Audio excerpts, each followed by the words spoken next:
d'être avec nous. Un entretien spécial avec le maire de la commune de Glazoué, M. Dieudonné Odouchoni Agbaka, maire de la commune de Glazoué, qui a pris les rênes de cette commune avec beaucoup d'espoir. 100 jours déjà se sont égrenés. La question sécuritaire, qu'est-ce qu'il en est exactement? Nous avons eu des personnalités qui se sont exprimées sur les réseaux sociaux. On a tendance à croire qu'on est en train de créer, bien sûr, une sorte de psychose au sein de la population. Qu'est-ce qu'il en est, la question sécuritaire à Glazoué? Par les djihadistes. Non, il ne s'agit pas de ça.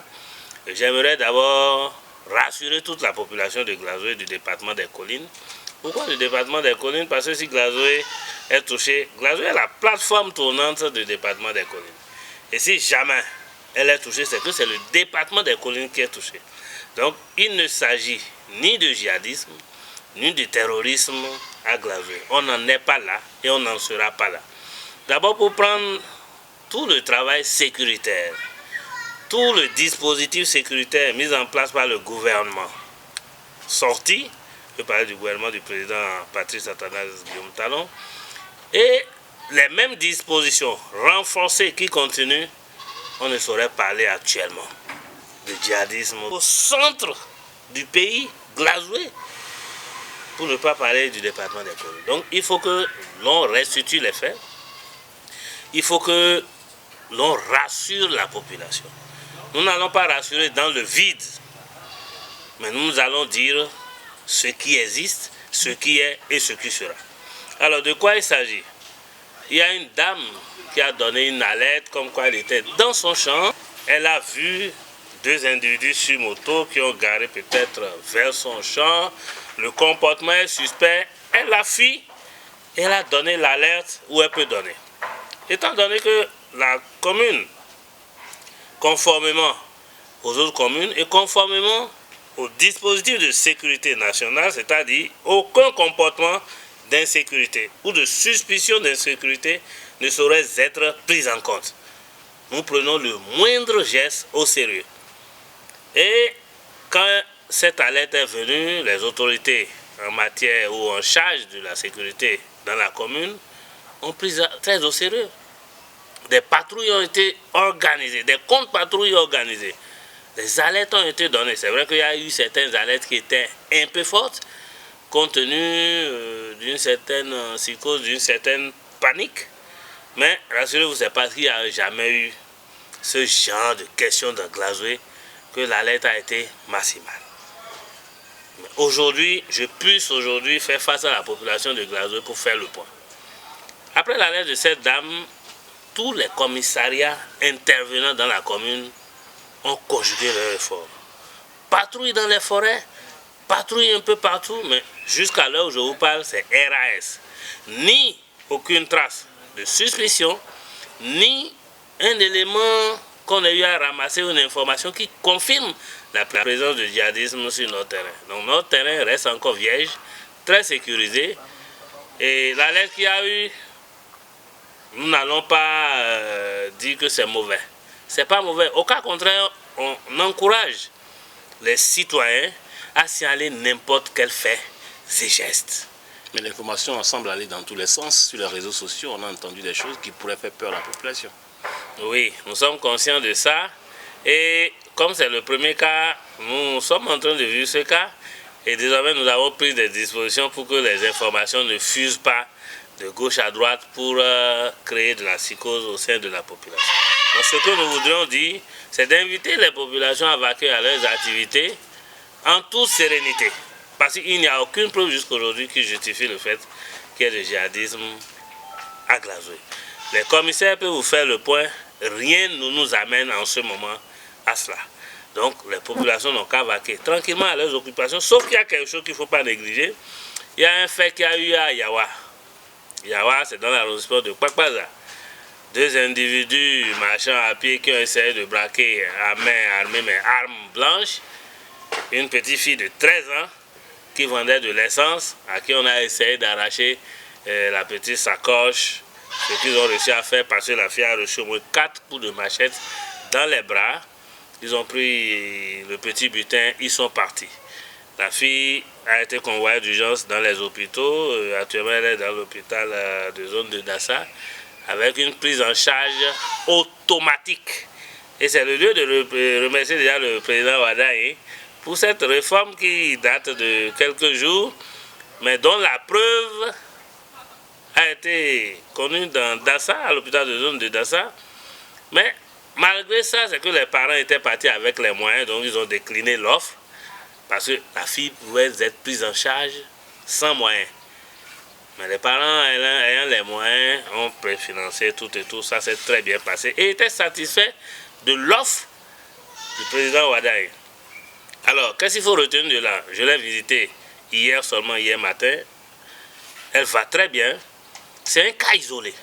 Il faut le reconnaître, ce n'est pas lié au djihadisme. C'est un cas très isolé.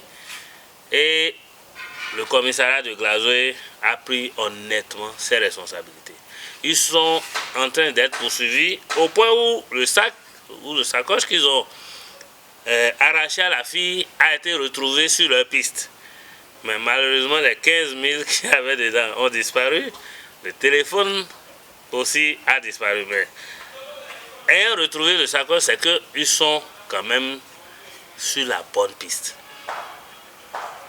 Quoi qu'il se passe, n'importe où ils peuvent se trouver, ils seront appréhendés. Ça, on en fait la promesse à la population. Amis téléspectateurs, population de Glazoué, population du monde entier, on va dire, nous avons le maire de la commune de Glazoué, M. Dieudonné Odjoutchoni Agbaka, qui a pris les rênes de la commune de Glazoué il y a plus de 100 jours aujourd'hui.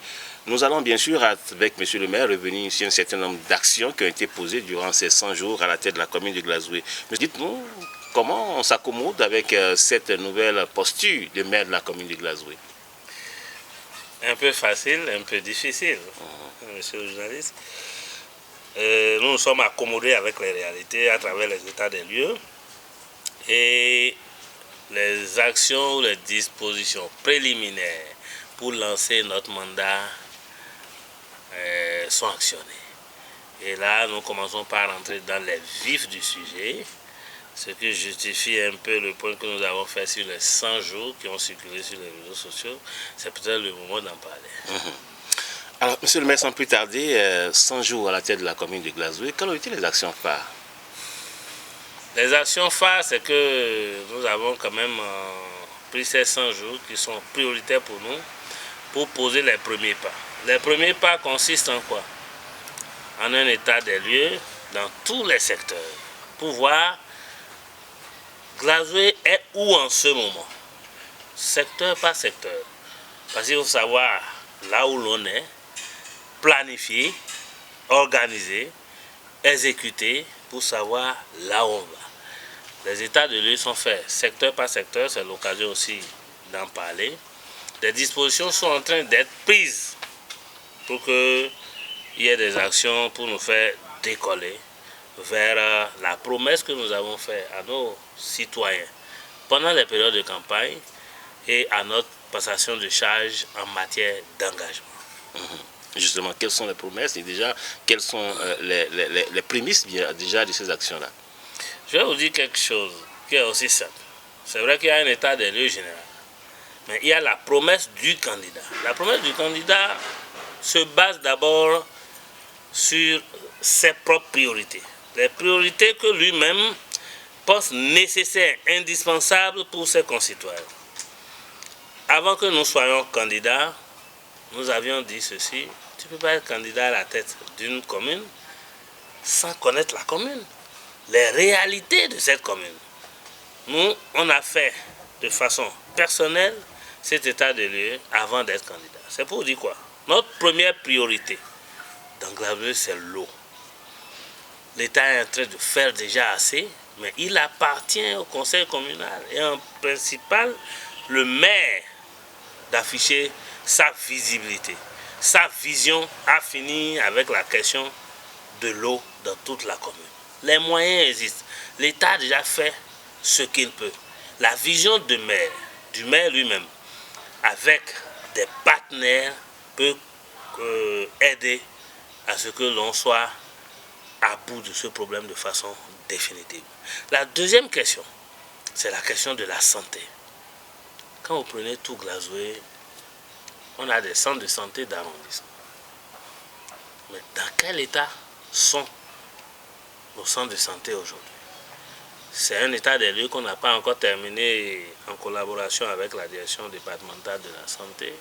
C'est en cours, mais ça va sortir bientôt et les dispositions nécessaires seront prises et les actions nécessaires vont accompagner pour que la question de la santé à Glazoué connaisse un petit soulagement. Troisième priorité, c'est le secteur de l'éducation. La question des infrastructures scolaires. Parce que beaucoup de nos écoles aujourd'hui sont sans infrastructures. Beaucoup d'écoles sont toujours sans cantine scolaire. Beaucoup d'écoles existent aujourd'hui où le minimum d'accompagnement n'existe pas. Beaucoup de choses sont faites par les mandatures présidentielles passées. Mais tant qu'il reste à faire, c'est qu'il reste beaucoup à faire. La question domaniale à Glazoué. Vous allez au tribunal aujourd'hui, vous demandez l'état des lieux de Glazoué. On ne peut pas en être fier.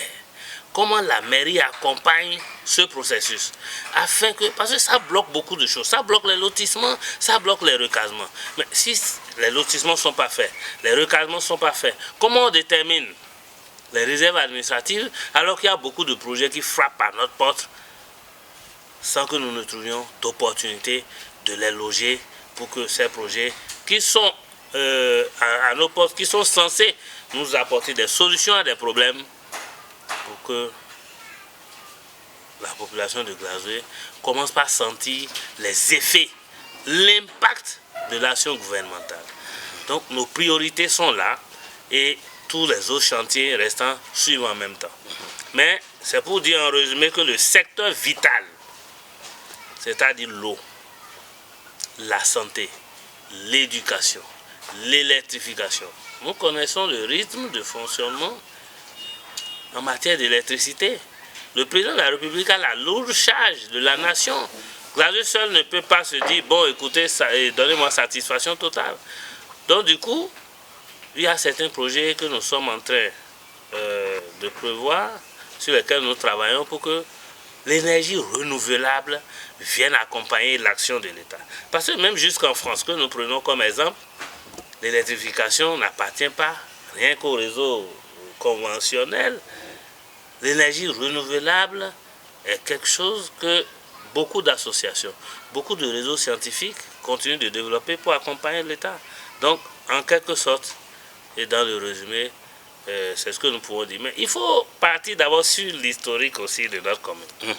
Alors, pour en revenir bien sûr aux différentes priorités que vous venez de citer, il y a que la commune dispose d'un PDC, d'un plan de développement communal, 4e génération. Est-ce que vous avez tenu compte de tout ça pour avancer vos priorités? Nous n'avons jamais rien fait sans avoir comme miroir le PDC 4e génération. Il appartient au service de planification, qui est notre conseil principal, de nous dire telle action, telle action, telle action. Parce qu'il n'y a pas que le PDC, il y a les ODD.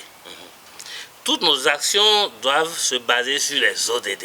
Et les priorités des ODD sont là. Donc, nous n'agissons pas dans un cadre vide, mais en tenant compte, du premier miroir, qui est le PDC, surtout 4e génération, et des ODD.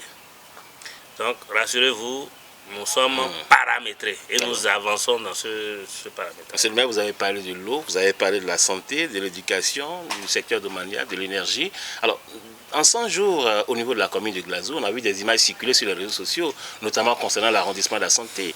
On a vu une couleur d'eau qu'on nous a fait croire que les populations de la santé vivaient. Vous avez vu ces images-là? Je n'ai pas vu. Vous avez entendu parler?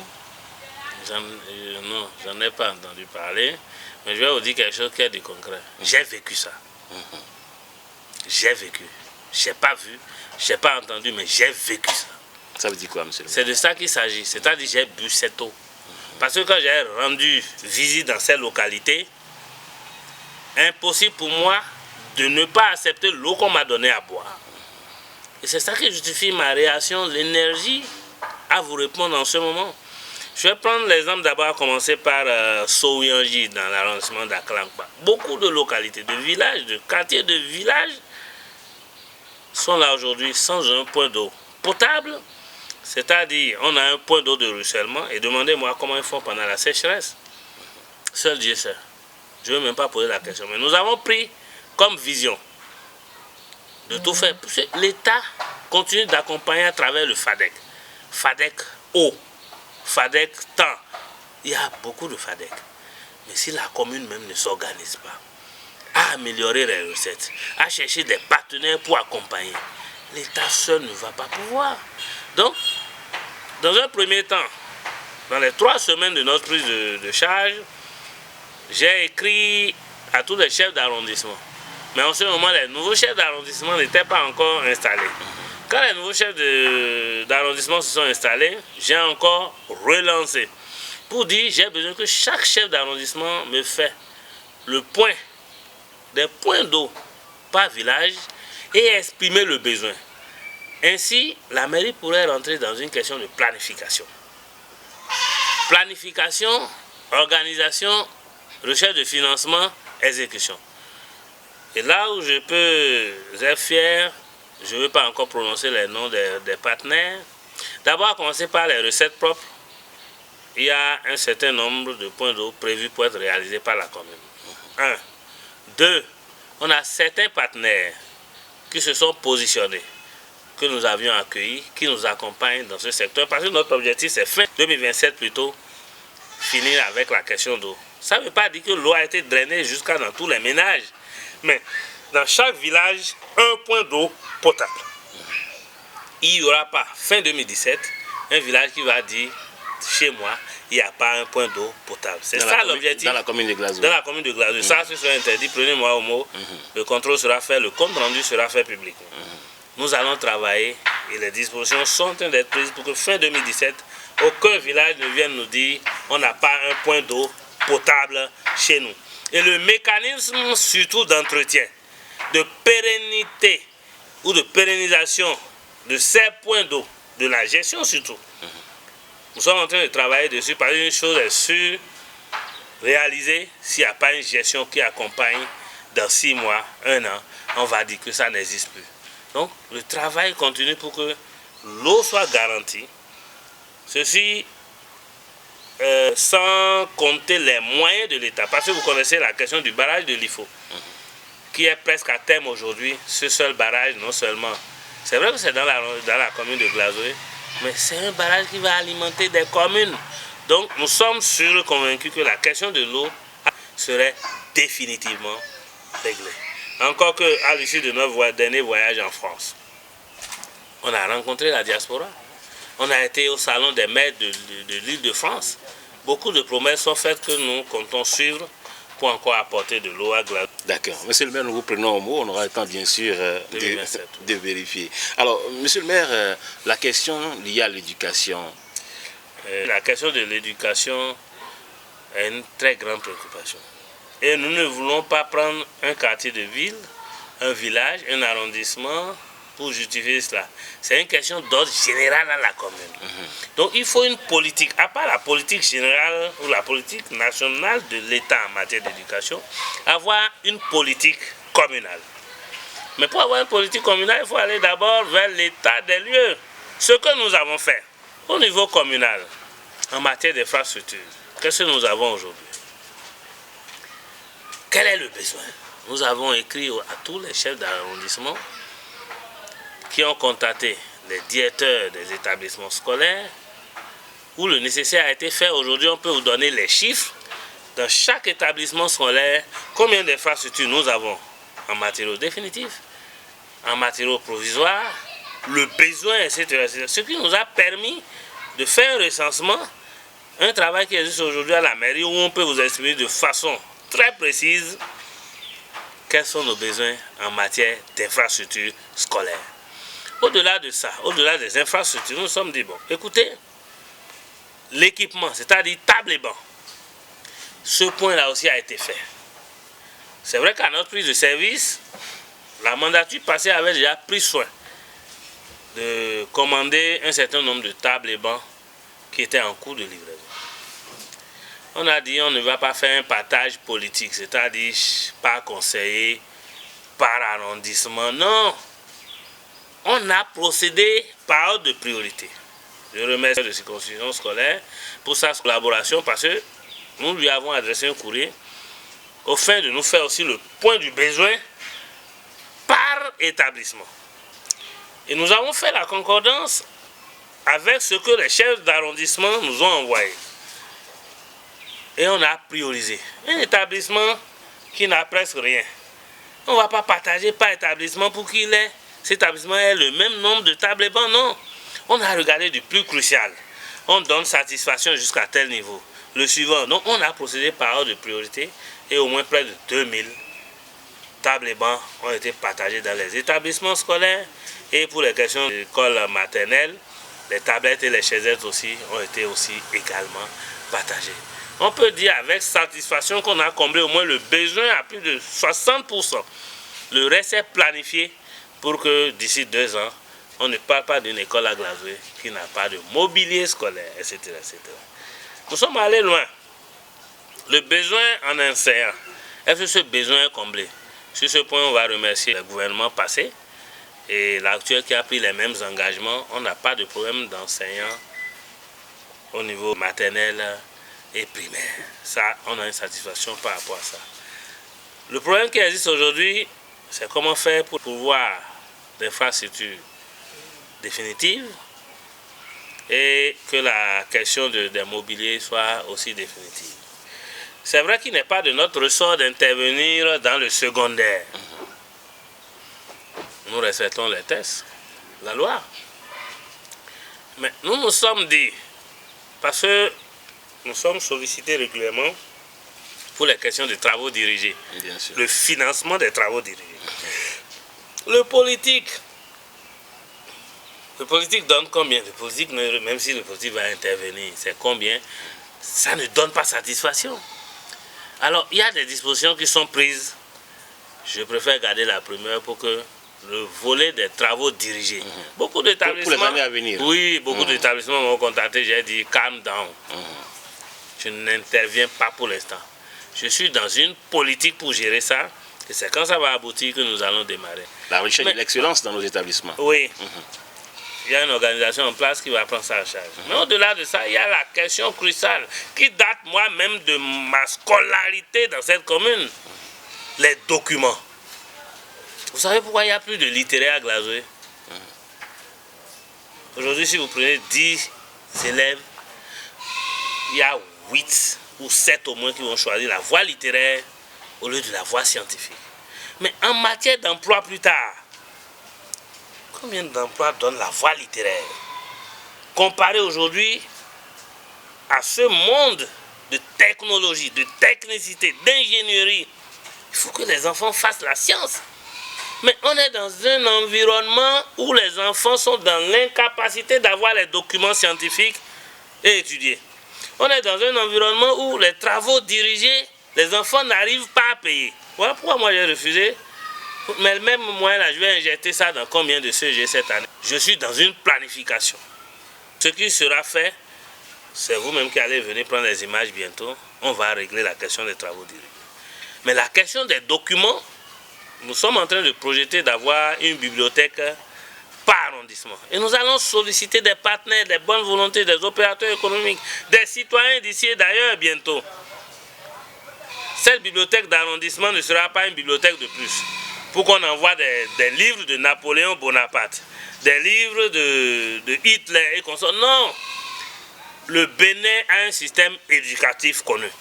Des documents de la maternelle à la terminale existent.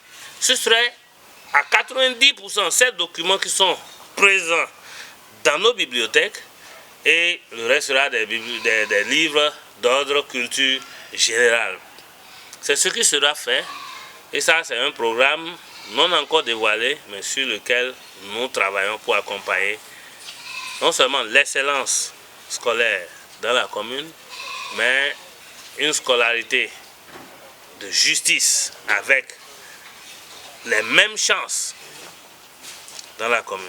Monsieur le maire, vous n'avez pas fini avec ma question liée à l'école. Je viens sur cette particularité de l'école primaire publique de Zongo.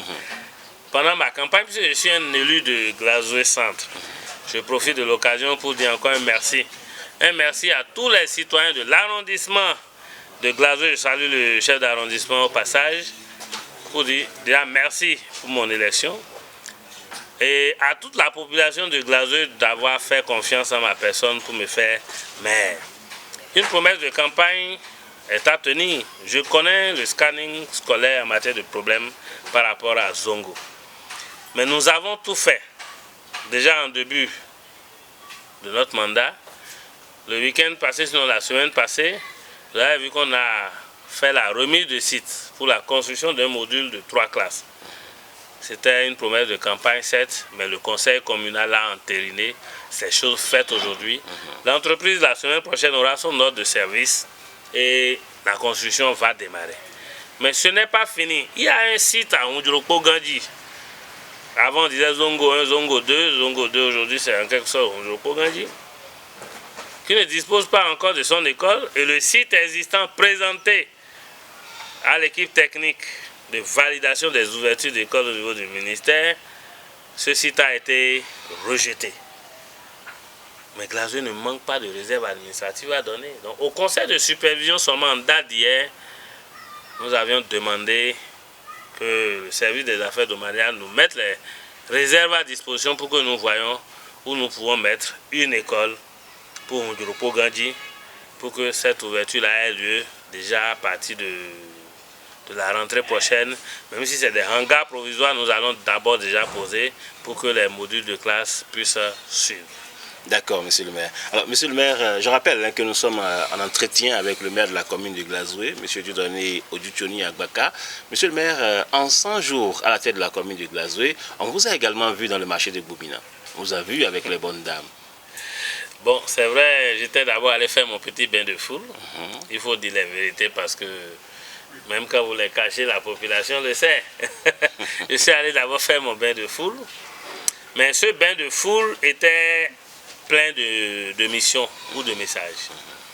On a reçu beaucoup de plaintes en ce qui concerne la gestion de Anagem, c'est-à-dire la structure en charge de la gestion de ce marché, par rapport aux problèmes rencontrés par les usagers ou les occupants.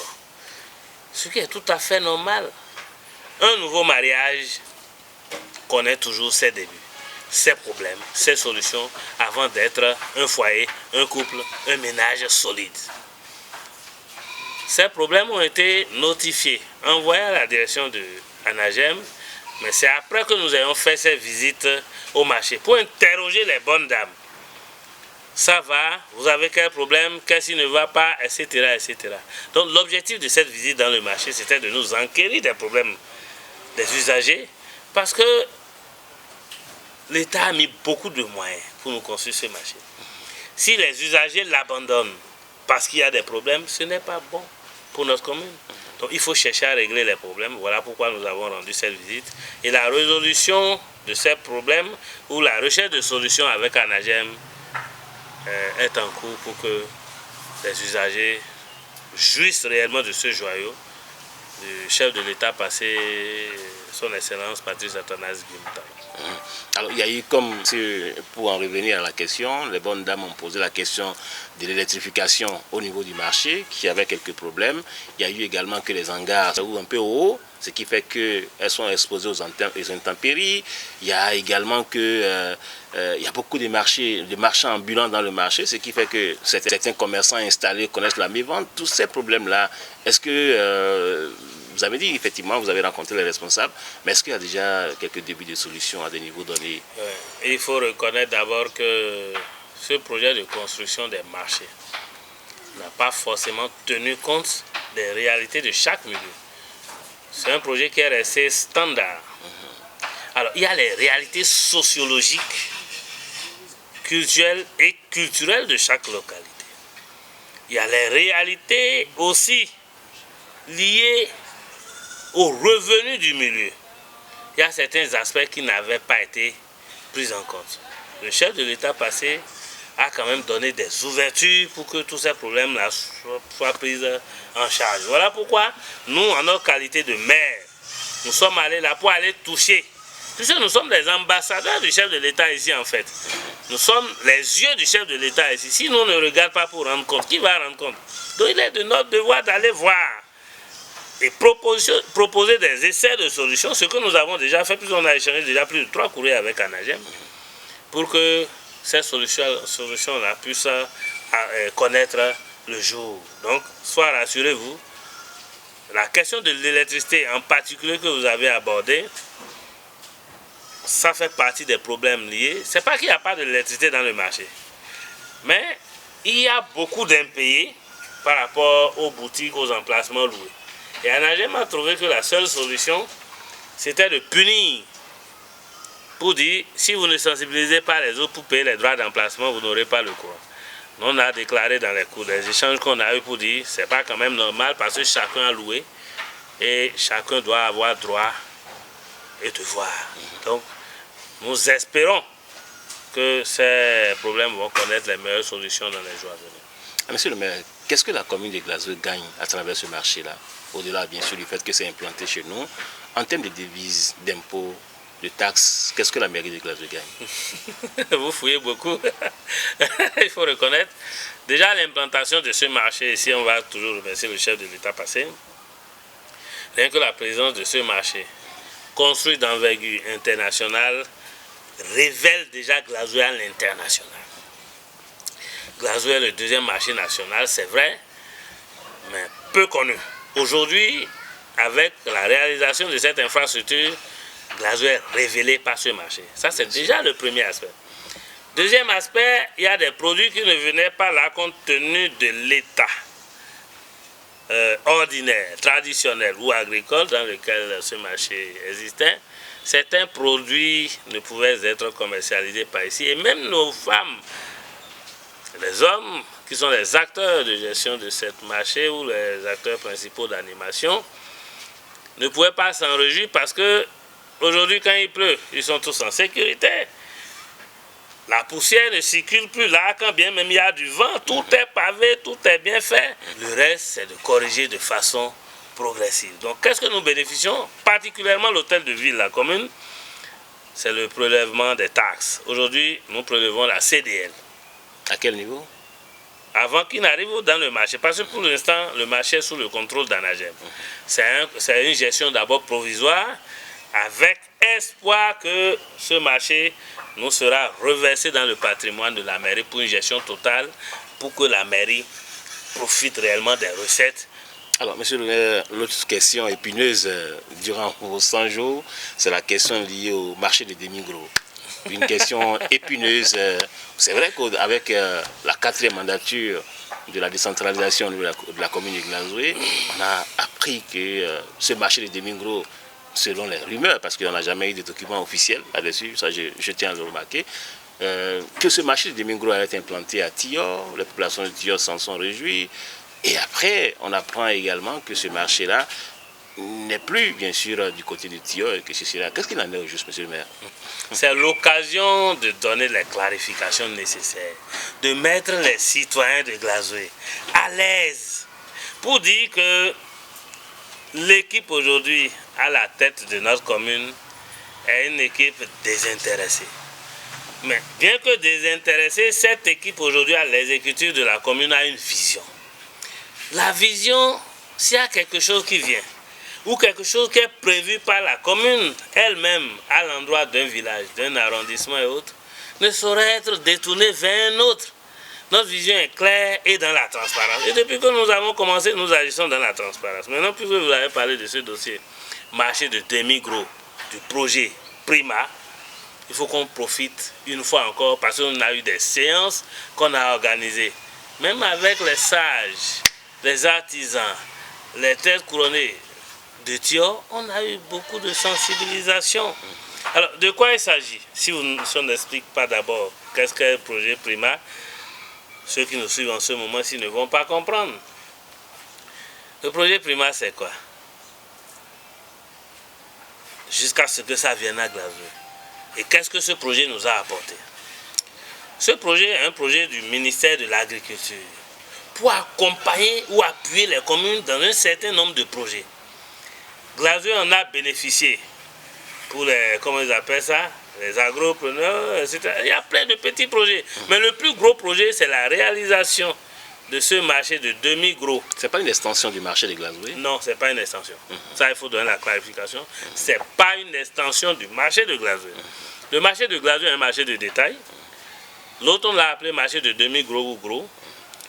Et ce n'est pas en réalité un marché de glacerie. C'est juste un marché qui sera installé à Glazoé, Glazoé étant sur le corridor, au centre du département de Colline, et ouvrant sur le Nigeria, le Togo et consorts. Alors, ce projet qui est arrivé, c'était sous la mandature avant nous.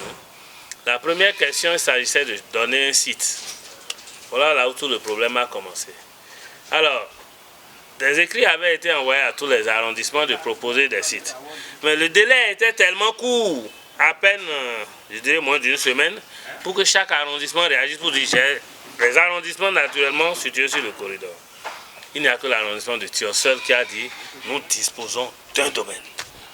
Que veut le peuple? Thion n'est pas dans Glazoé. Thion est dans Glazoé. Bien sûr. Le site a été retenu par les acteurs, mais il s'est fait que le premier site, quand ils sont partis dessus, le site était litigieux. Selon le point fait dans les PV que nous on a trouvé là, non seulement le site était litigieux, mais n'atteignait pas la dimension même qui était requise. Le projet a rejeté.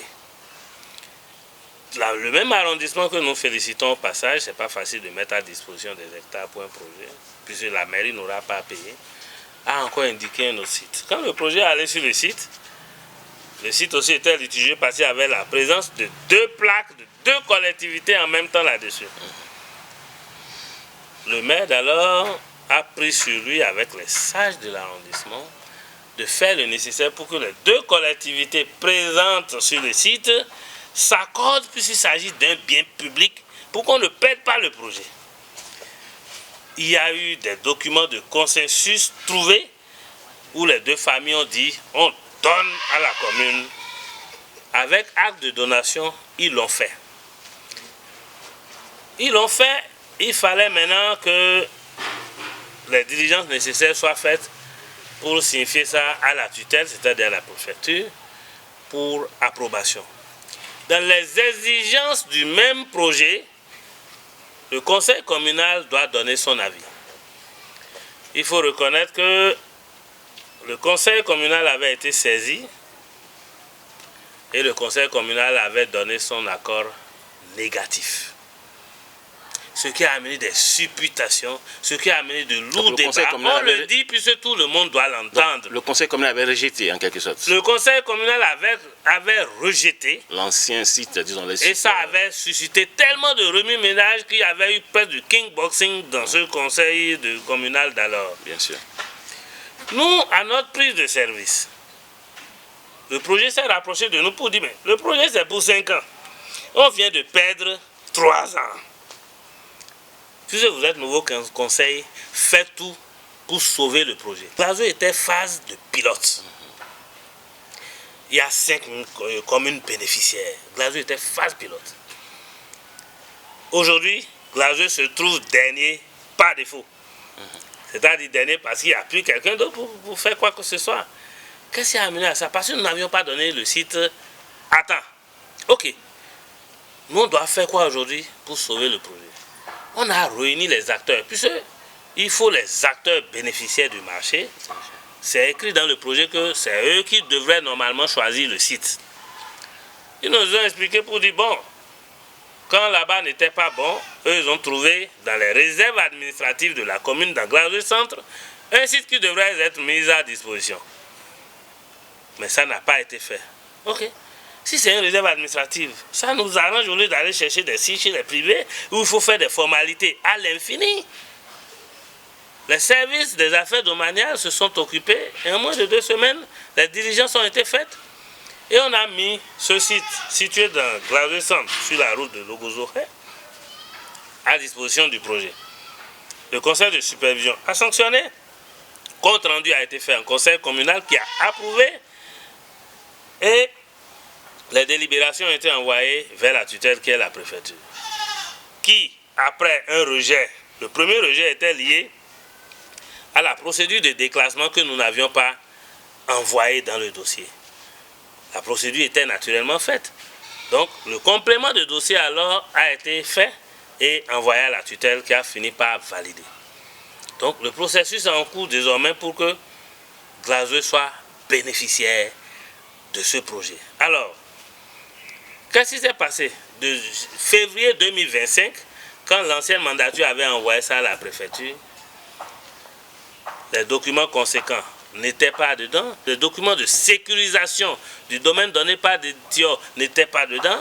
Un domaine qui appartient à des privés et qui n'a pas de titre de sécurisation. Il n'y a pas de don à la mairie. Est-ce que ça peut être donné à un projet? Rien n'est fait par rapport à ça. Aujourd'hui, on est à 2 ans. Ce n'est pas aujourd'hui qu'on va dire qu'on va aller faire un titre foncier, qu'on va faire une donation notariée. Puis l'ancienne donation n'était pas notariée. Et tout le monde connaît le code foncier d'aujourd'hui. Mais la responsabilité du conseil communal, c'est de faire comment? De sauver le projet. Si on a des réserves administratives, pourquoi on va déranger quelqu'un? On a fait le nécessaire qu'on a transmis. Nous sommes en prière pour que nous ne pouvons pas dire avec certitude que c'est déjà dans nos poches. Mais l'essentiel a été fait par l'administration communale avec le vote consensuel 100%, pas le conseil de supervision, pas le conseil communal. Le reste, on attend et on prie. Ce qui est recommandé, comme le TIO nous a déjà octroyé de façon verbale ce site, c'est qu'il continue jusqu'à la formalisation, qu'on ait les documents nécessaires et qu'ils fassent le don à la mairie comme ils ont promis, même si ce n'est plus pour ce projet. Nous avons plein de projets là où nous avions besoin d'espace. Et c'est le lieu d'inviter aussi tous les arrondissements. C'est vrai que le lotissement traîne. Il y a des préalables que nous sommes en train de gérer pour que de ce genre d'espace soit donné de façon préalable à la mairie, pour que quand nous avons des projets, quand on les alerte, que les gens postulent avec les documents de sécurisation déjà qui existent pour permettre à la mairie de ne plus perdre de projet. Mais il revient aussi à la mairie de faire l'effort pour qu'il y ait le lotissement dans tous les arrondissements. Vous abordez une question qui est très importante. Aujourd'hui, le lotissement, pour le lotissement, il faut des préalables. Il faut les plans de développement urbain, les PDU. Les PDU coûtent cher.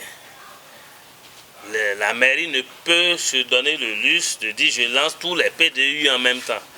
C'est l'occasion de remercier les partenaires qui nous accompagnent sur ça. Actuellement, nous avons l'arrondissement de TIO, Glazoué, à Klangpa, une partie de Zafé, ayant bénéficié du financement d'un partenaire pour la réalisation du PDU. Et ces PDU-là sont en cours. Mais le conseil communal aussi est en train de s'organiser pour que dans son budget de chaque année, nous puissions prévoir au moins la réalisation d'un PDU pour qu'avant la fin du mandat, tous les arrondissements bénéficient de leur PDU qui constitue condition préalable forcément pour le lotissement désormais. C'est de ça qu'il s'agit. Monsieur le maire, en 100 jours de gestion à la tête de la commune de Glazoué, c'est également les entrées. Est-ce que les entrées se font comme il se doit au niveau de la mairie de Glazoué? Parce que quels que soient les projets dont nous rêvons, il faut avoir les moyens. Et chaque commune aujourd'hui est à la recherche de ses moyens.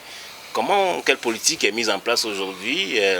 Disons peut-être que vous accompagnez ce qui est là d'abord, mais est-ce que vous avez trouvé des défaillances en ce qui est là, histoire de les améliorer pour permettre à ce que la commune puisse renflouer ses caisses? Je ne parlerai pas de défaillance. Il faut qu'on soit honnête. Voilà. Mais chaque nation, chaque entité sociale ou sociétale connaît de l'évolution. Et chaque évolution répond à un contexte. Et chaque contexte a besoin de réformes, d'adaptation. Bien sûr. À tous les niveaux pour avancer avec. Aujourd'hui, on parle de la gestion des déchets solides, machins et autres. Mais nos parents, ils étaient combien à occuper les terres? Avaient-ils besoin de questions de gestion des déchets? Mais aujourd'hui, ça s'impose. Donc, c'est une question de contexte. Donc, il n'y avait pas, comme on a dit, ou comme on le dit, il n'y avait pas de problème.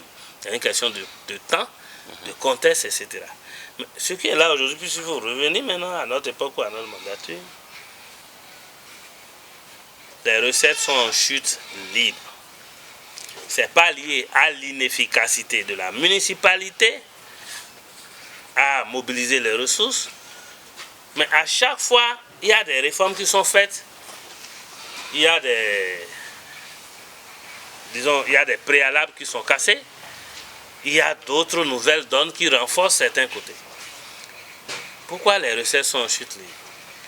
Aujourd'hui, vous prenez toutes les grandes entreprises dans la commune, paient leurs impôts en ligne, ils sont grandes entreprises. La commune ne reçoit rien, ils ont payé leurs impôts en ligne, ça va à la caisse centrale. Ça, c'est le facteur numéro 1. L'ANIP aujourd'hui nous a arraché beaucoup de choses. Ah, de naissance, quand vous le faites, ce n'est pas en ligne. L'argent va où? C'est la caisse centrale de l'État. Donc, la digitalisation nous a dépourvus d'un certain nombre de recettes.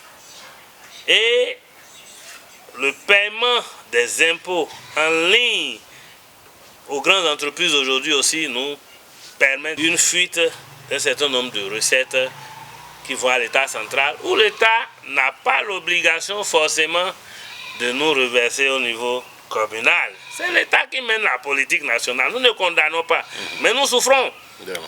Les quelques entreprises aussi qui font des réalisations, par exemple les routes et autres dans la commune.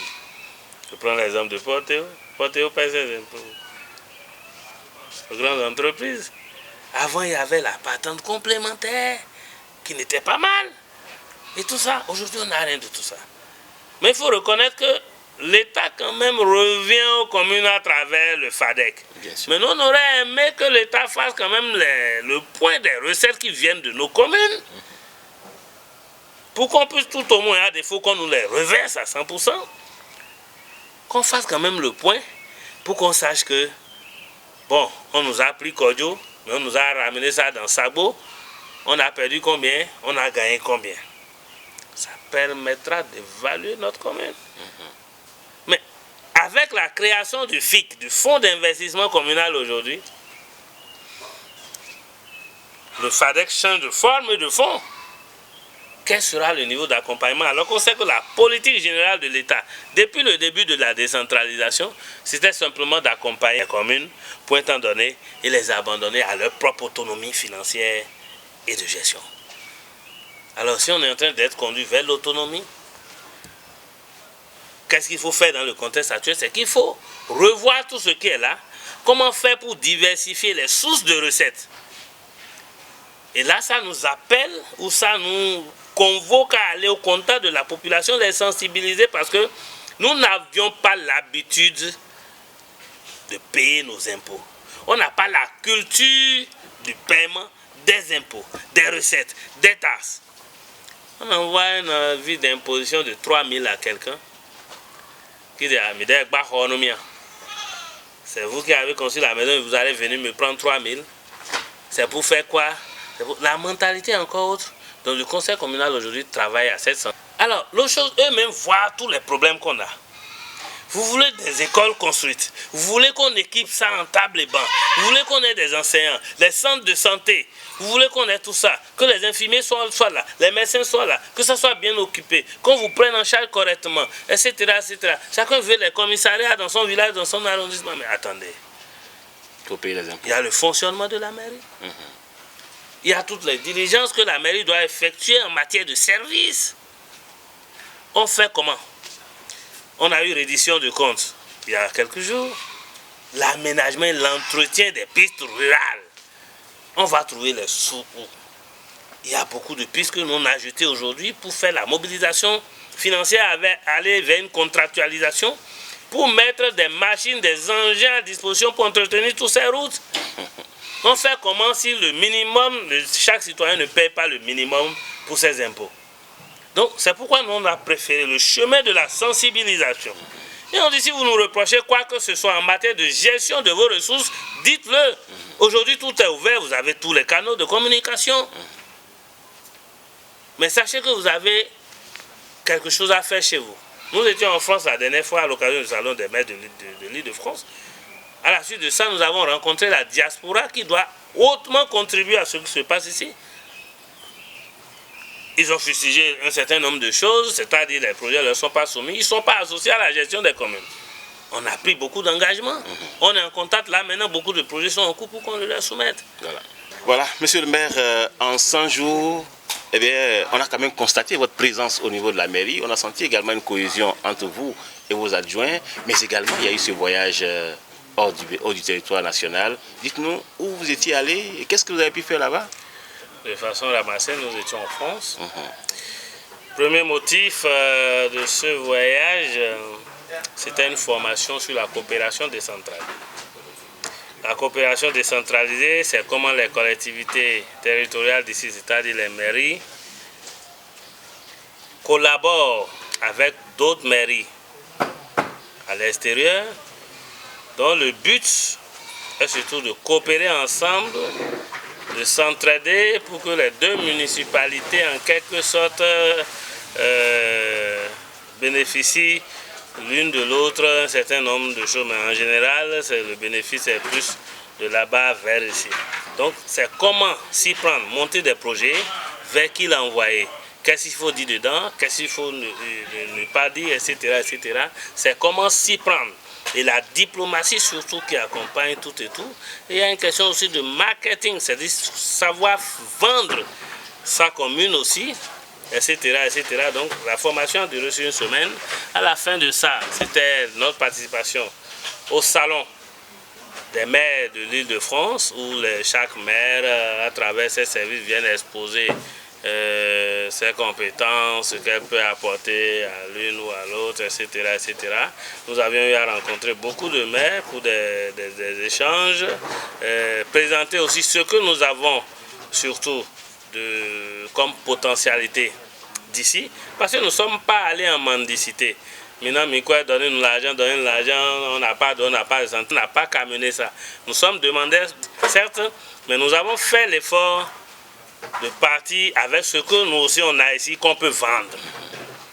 Donc il y a eu beaucoup de promesses que nous sommes à travers nos services en charge de la coopération décentralisée. Nous sommes en train de suivre quelque chose. Voilà. L'intercommunalité? Au niveau de l'intercommunalité, on va parler du groupement intercommunalité des collines. Logique. À la tête aujourd'hui, c'est le maire de Dassa au Krikadoupe Aman Lawin qui a démarré pour nous conduire, les 6 maires. Et beaucoup de sujets sont prévus pour être amenés à l'intercommunalité. Parce que quand ça te dépasse au niveau de ta commune, il faut que les maires se réunissent pour décider du département. À la veille quand même de notre départ, nous avions eu aussi à rencontrer la diaspora béninoise en France, majoritairement aussi composée des fils et filles du département des collines, qui pour une fois ont tellement apprécié.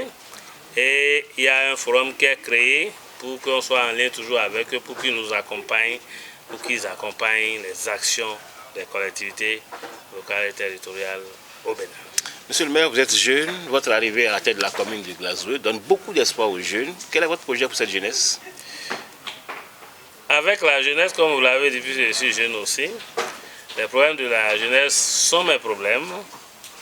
Et à la tête de la mairie aujourd'hui, je dois faire en sorte que la jeunesse soit impliquée, ce que nous sommes en train d'essayer de faire, et de voir aussi comment impliquer davantage les jeunes dans la gestion de la commune. Mais un problème est le plus préoccupant, la question de l'emploi des jeunes. Aujourd'hui, la jeunesse est à majorité sans emploi. Comment il faut faire pour accompagner la question du chômage? Alors là, on rentre d'abord dans la question de la gestion de l'emploi au niveau national. C'est l'occasion de remercier le chef de l'État sorti et celui qui est là aujourd'hui, le président, son Excellence Omer Wadagne, qui à travers le projet ULP, qui est un projet lié à l'ANPE et consorts, permet d'absorber une masse très importante quand même de la jeunesse, et à travers les dernières réformes toujours dans le secteur de l'emploi, et pour aboutir à la GDIZ qui recrute aujourd'hui en milliers, Glazoué ne va pas faire l'erreur d'être en dehors de tout ceci.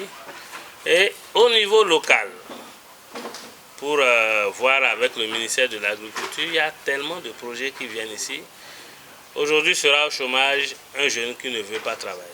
Avec ces projets d'auto-emploi en matière d'agriculture qui viennent ici aujourd'hui, les projets d'accompagnement aussi de certains ministères à l'auto-emploi par les jeunes et les quelques occasions quand même de recrutement qui sont dans la commune, nous pensons que nous sommes sur la bonne voie avec la jeunesse et que chaque fin d'année quand même il y a un point qui serait fait pour voir est-ce que réellement la cible est bien touchée?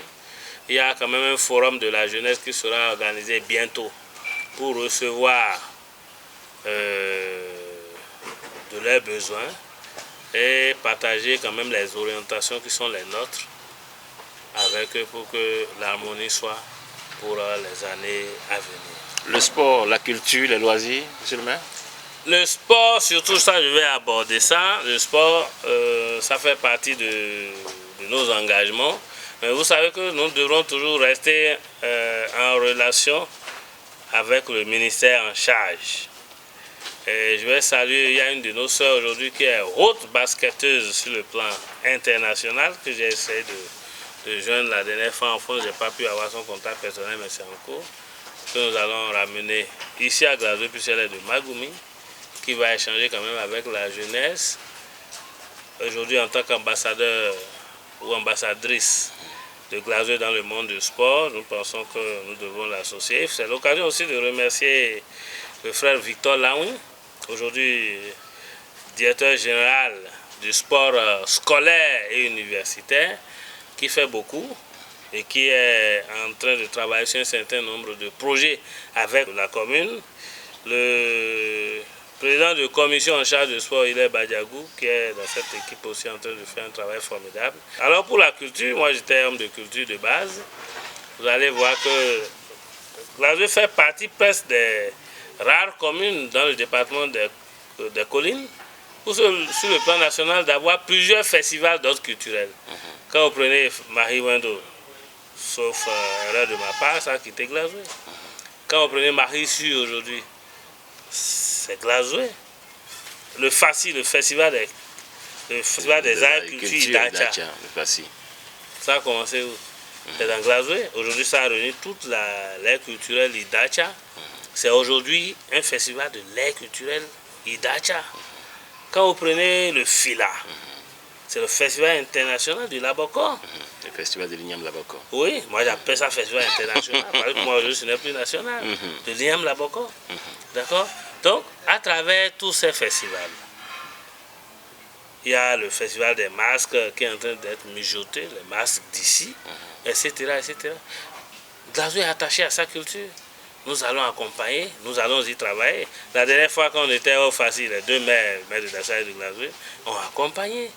On a fait ce que nous avons à faire et nous prenons ce genre de projet-là à cœur. Le tourisme aujourd'hui, c'est chaque commune. C'est chaque commune. Aujourd'hui, Glazoué est en train de travailler à répertorier tout attrait ou vestige touristique pour pouvoir en sortir son catalogue touristique communal, etc., etc. Ça me fait mal, 3 mois, en 3 mois on ne peut pas encore aborder tous les volets, mais nous sommes au boulot. Voilà. Merci infiniment à vous, monsieur le maire. Nous sommes pratiquement au thème de l'entretien. Votre mot pour finir, votre mot de fin? Mon mot de fin, c'est pour dire à la population de Glazoué, d'abord d'être serein et calme. Comme je l'ai dit, il n'y a pas de terrorisme à Glazoué, il n'y a pas de djihadisme à Glazoué. Les touristes, les visiteurs de Glazoué peuvent être tranquilles. Les cultivateurs peuvent vaquer tranquillement à leurs occupations sans agresser quoi que ce soit. Glazoué vit bien et Glazoué est sécurisé. Deuxième chose, c'est pour vous dire, l'équipe communale que j'ai l'honneur de diriger travaille au bien-être de nos populations. En 100 jours, nous ne saurions dire que nous avions travaillé pour la commune, mais que nous avons débuté le travail que nous avons pour la commune. En 100 jours, nous ne saurions dire que nous avions déjà mis en place ou mis sur pied notre vision. Nous sommes en train de l'implanter. Nous sommes à pied d'œuvre. De nous donner un peu de temps. Ils verront, les résultats commenceront par parler d'eux-mêmes peu à peu. Je vous remercie. Espérons qu'à la fin de l'année, nous allons avoir de très bons résultats à vous présenter pour le bonheur de nos populations. Mesdames, Messieurs, merci de nous avoir reçus chez vous, merci de nous avoir suivis. Nous avons reçu pour vous le maire Dieudonné Agbaka de la commune de Glazoué. Après 100 jours passés à la tête de la commune de Glazoué avec son équipe, l'équipe communale bien sûr, les actions qui ont été menées, la vision bien sûr du conseil communal et les pas qui ont été posés bien sûr en 100 jours.